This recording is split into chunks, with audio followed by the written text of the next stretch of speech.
Section 1. You will hear a woman telephoning a car rental company to ask about car renting services. First, you have some time to look at questions 1 to 5.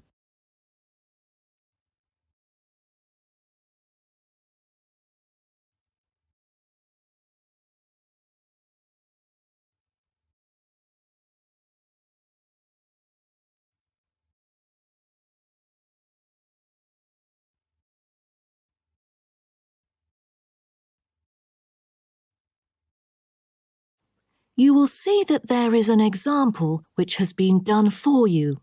On this occasion only, the conversation relating to this will be played first. Hello, First Choice Car Rental. How may I help you? Oh, good morning. I'm calling for some information about your car renting services. I'm an American and I will be going on a family holiday to your city from Ohio next month. The woman says that she is an American, so American has been written in the space. Now we shall begin. You should answer the questions as you listen, because you will not hear the recording a second time. Listen carefully and answer questions 1 to 5. Hello, First Choice Car Rental. How may I help you? Oh, good morning. I'm calling for some information about your car renting services. I'm an American and I will be going on a family holiday to your city from Ohio next month. Okay, no problem. It's our pleasure to serve you. Could you please tell me your name and contact information first? I'm Caroline. That's Caroline.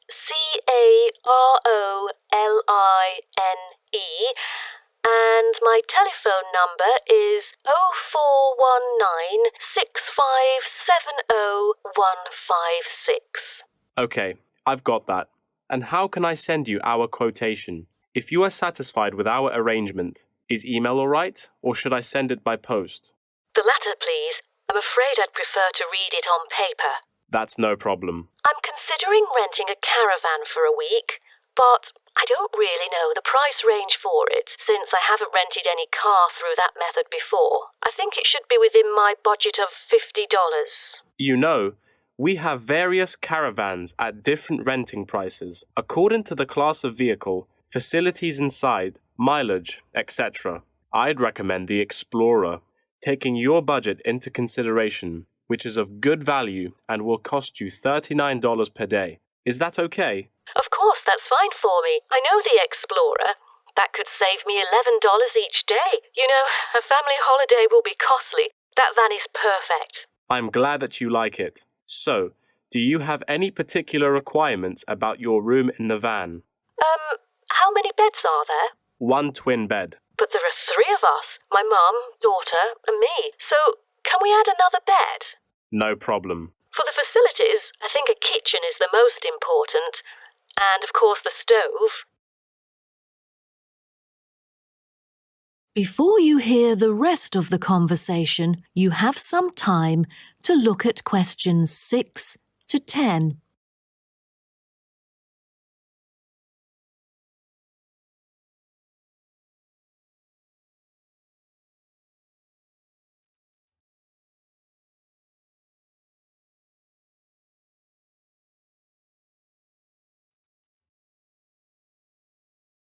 Now listen and answer questions 6 to 10. In our vans, such as Explorer, there are all the basic bedding materials you need, like pillows and blankets, as well as some equipment for daily life. And many things can be added into your room according to your needs, such as a coffee maker. Well, I need to have a heater in case it'll be cold at night, and a microwave, of course. All right, I've taken notes of all these things. Actually, all our vans should be taken from our company, which is not too far from the city centre, so we can pick you up from the centre for free. Is that okay? Oh, I'm afraid we'd better be picked up from the airport, as we are foreigners in your country and not familiar with the transport system. Is that all right? Yes, it is no problem. With that comes the information for the insurance. I need the driver's name and age. That is my daughter, Chris, who is 19, the youngest driver amongst us three. I'm sorry, but our company only accepts caravan drivers aged 25 or over, according to our regulations. So... Well, that would be me, Caroline, and I'm 49 years old. And where was your driving license issued? I mean the country. I've got a license in America, but I've also got one in Australia, which is still valid. Is it better for me to register the local one from your country? Yes, that might be better. So your registration number is...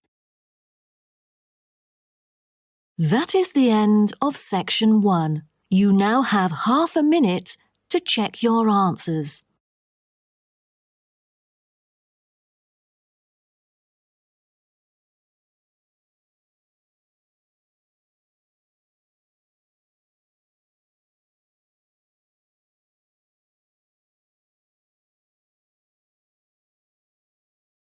Section 2.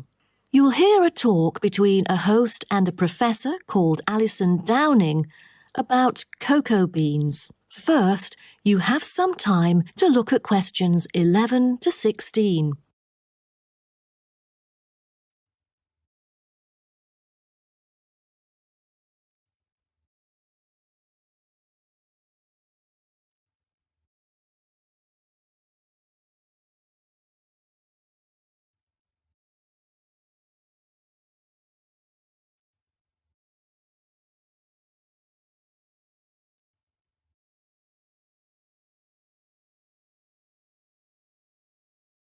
Now listen carefully and answer questions 11 to 16. Hello and welcome to today's talk. Here with me is the famous botanist, Professor Alison Downing. So, Alison, tell us something about cocoa beans. Cocoa beans, also called cacao beans, are the primary constituent in making chocolate, grown in tropical areas in South and Central America, West Africa and Asia. The cocoa tree is often raised on small family-owned farms. When the harvested pods are opened to expose the beans, the pulp and cocoa seeds are removed and the rind is discarded. The pulp and seeds are then piled in heaps, placed in bins or laid out on grates for several days. During this time, the seeds and pulp undergo a process called sweating, where the thick pulp liquefies as it ferments. The fermented pulp trickles away, leaving cocoa seeds behind to be collected. This is when the beans are harvested, and then the bags holding them are ready to be transported. But the most important step in processing the cocoa bean is cleaning it. Once the beans are unloaded from the railroad cars, the packages are opened and then weighed by machines. Then the pods are split and the seeds or beans are covered with a sweet white pulp or mucilage. On arrival at the factory, the cocoa beans are sorted and put in a hopper to be cleaned more rigorously. The wet beans are then transported to a facility so they can be fermented and dried. They are fermented for 4 to 7 days and must be mixed every 2 days. They are dried for 5 to 14 days, depending on the climate conditions. The fermented beans are dried by spreading them out over a large surface and constantly raking them. Then the beans are ready to be roasted. Now, roasting takes place at a high temperature and then the beans are boiled in a heated chamber. During the roasting process, the beans will be expanded and cracked. But prior to this, the beans are trodden and shuffled about using bare human feet. During this process, red clay mixed with water is sprinkled over the beans to obtain a finer colour, polish and protection against moulds during shipment to factories in the United States, the Netherlands, the United Kingdom and other countries. Now, back to what I was saying. After the beans are cracked, they need to be cooled. Then the roasted beans are sealed in pockets. Before you hear the rest of the talk, you have some time to look at questions 17 to 20.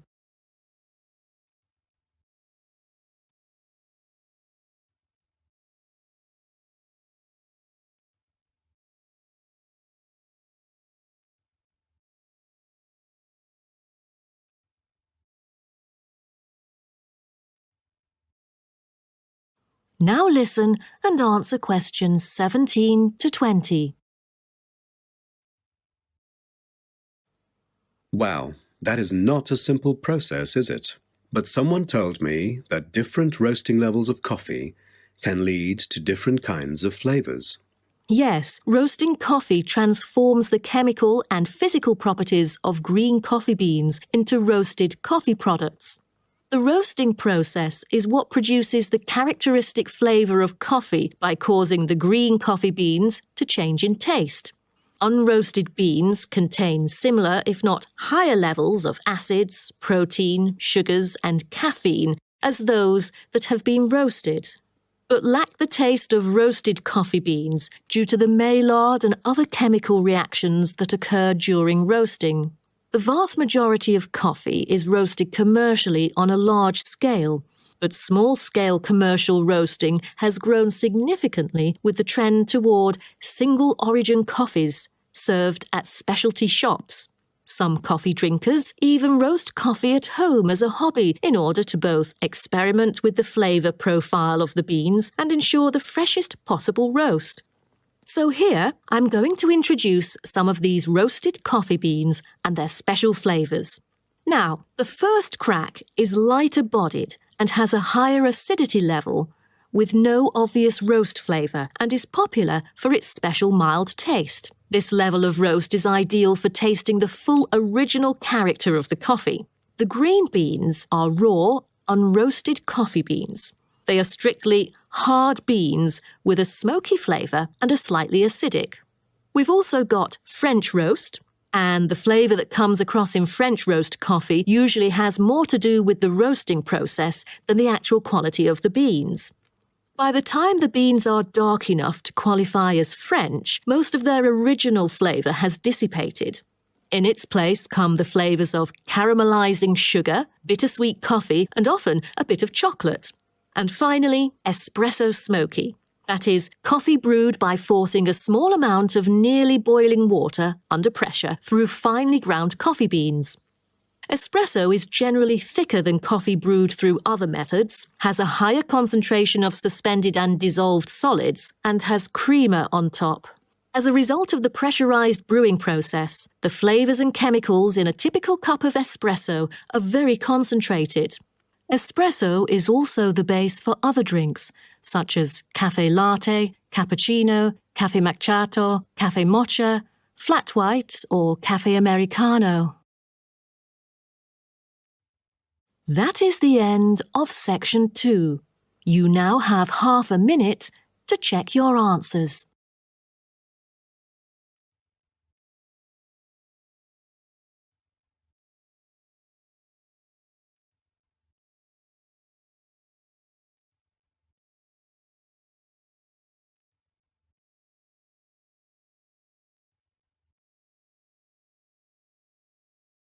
Section 3. You will hear two students talking about the moa with the lecturer. First, you have some time to look at questions 21 to 26.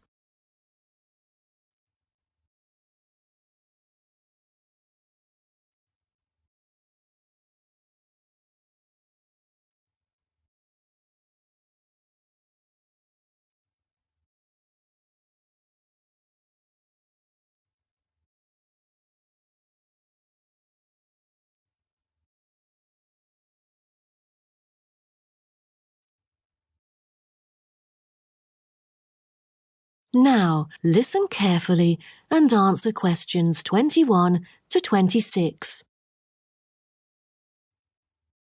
Thank you all for coming here today to hear about the moa, a kind of animal which has been extinct for a long time.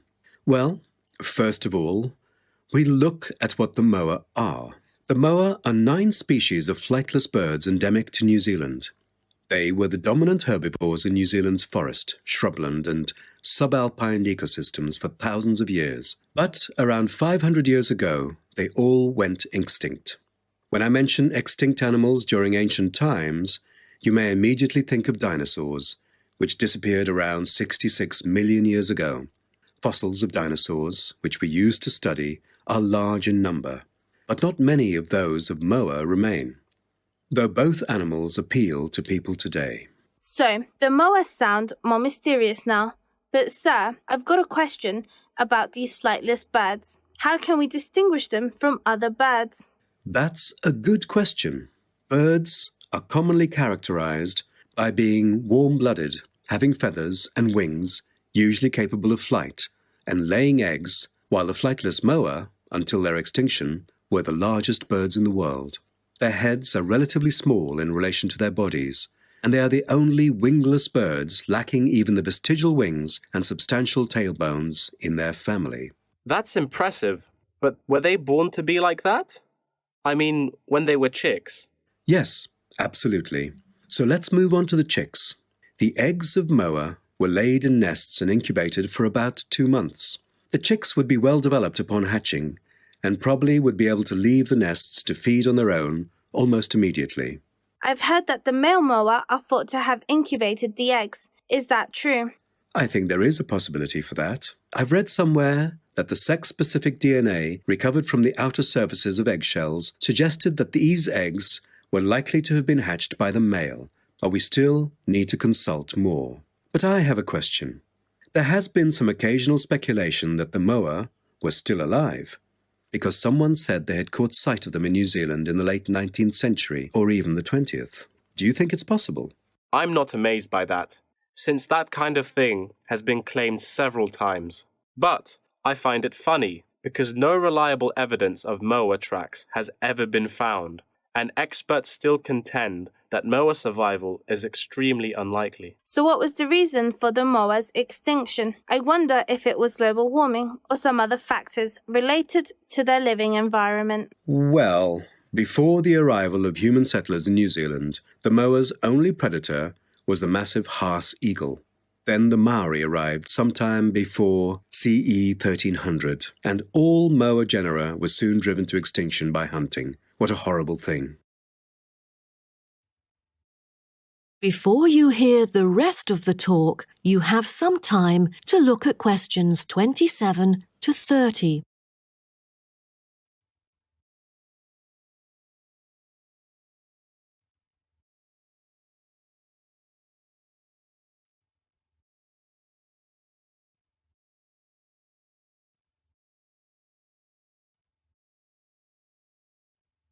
Now, listen and answer questions 27 to 30. All right, now let's look at the features of some species of moa. The South Island giant moa may have been the tallest birds ever known, and the second tallest of the 9 moa species is the North Island giant moa, with the females being markedly larger than males, both in weight and height. And I've heard that the smallest of the moa birds are the coastal moa. Is that right?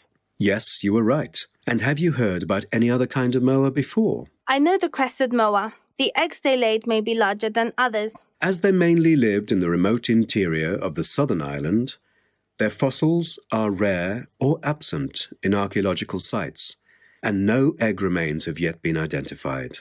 Are there any species of moa that have got more fossils? Yes, of course. A considerable amount of remains of the stout-legged moa exist, due to the well-preserved properties of their habitat. Their skulls reveal relatively bad vision, a good sense of smell, and a very short bill. Then there is the eastern moa. They were remarkable in having very long and narrow windpipes, which probably enabled them to make louder, more resonant calls than those of other moa, and had the greatest vocal abilities, so they could communicate when they could not see each other in the forest or at night. They used a range of senses, apart from sound, in their search for food, such as their sense of smell and vision. That is the end of section 3. You now have half a minute to check your answers.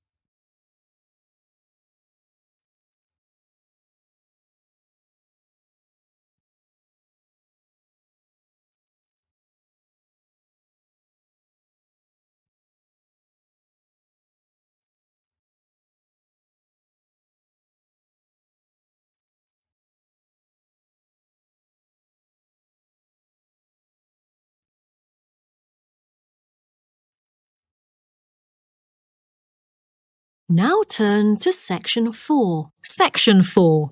You will hear part of a lecture about time measurement. First, you have some time to look at questions 31 to 40.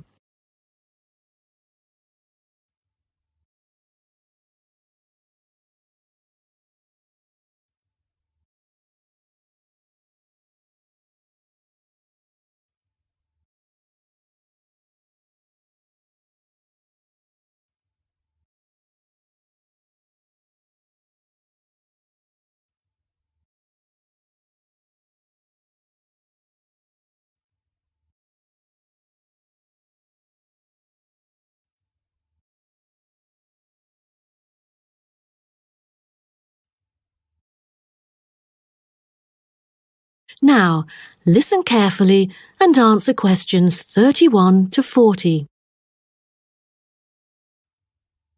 Good morning, everyone. Today, I'm going to talk about the research project I've been involved in on time measurement. Do you know how time is measured? Consider how we measure length and how, with time, we encounter a difficulty. Before we could grasp it, it would slip through our fingers. In fact, as we can see, we are forced to have the resource to measure something else, the movement of something in space or a set of movements in space. All the methods that have been employed so far really measure time by a motion in space. The measurement of time is no easy matter, a scientific unit only arrived at after much thought and reflection. As the most primitive form of measurement, the sun seems to be natural. Ever since man first noticed the regular movements of the sun and stars, we have wondered about the passage of time. Prehistoric people first recorded time according to the sun's position. To start off, let us take noon, which is when the sun is on the meridian at the highest point of its course across the heavens, and when it casts the shortest shadow.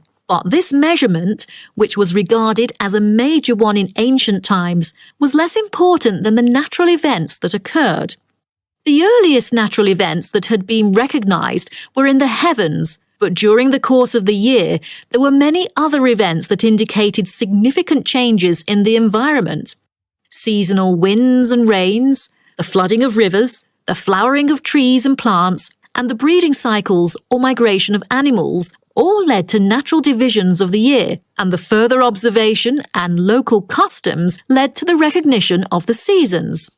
Years later, precise measurements were invented because the passage of time was extremely important for astronomers and priests who were responsible for determining the exact hour for daily rituals and for important religious festivals. Apart from the connection with religion, accurate time measurement was also related to the government, since they divided the day or the night into different periods in order to regulate work and various events. For thousands of years, devices had been used to measure and keep track of time. The current sexagesimal system of time measurement dates back to approximately 2000 BCE from the Sumerians.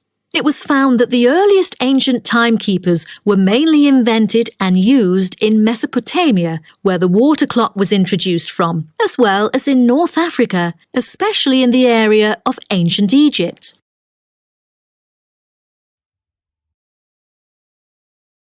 So, now I'd like to introduce you to some of the most well-known ancient timekeepers, as well as the disadvantages of them, for which they were replaced by various new forms of clocks that were used afterwards.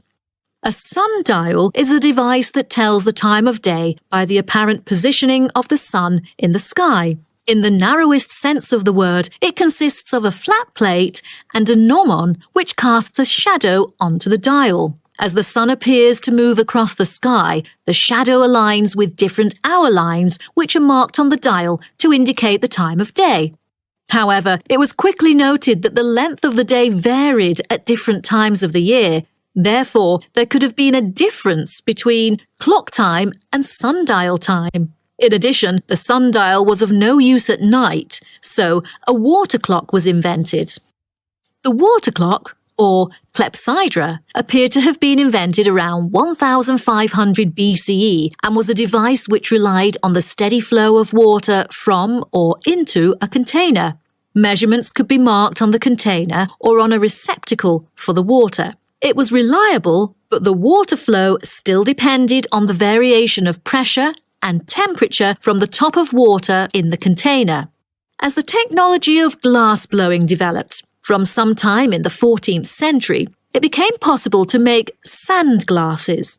Originally, they were used as a measurement for periods of time like lamps or candles. But as clocks became more accurate, they were calibrated to measure specific periods of time. The drawback, however, as you can imagine, was the limited length of time they could measure. The last timekeeper to be introduced is the fire candle clock. Candle clocks took advantage of a simple concept, the slow and consistent nature of a burning wax candle. By utilizing this process, our ancestors were able to keep steady track of the time. The clocks were created by engraving the length of the candle with evenly spaced markings. Each marking represented a single unit of time, and as the wax burned down, each hour would disappear. However, the drafts and the variable quality of the wax mainly influenced the time of burning. Like oil lamps, candles were used to mark the passage of time from one event to another rather than tell the time of day. That is the end of section 4. You now have half a minute to check your answers.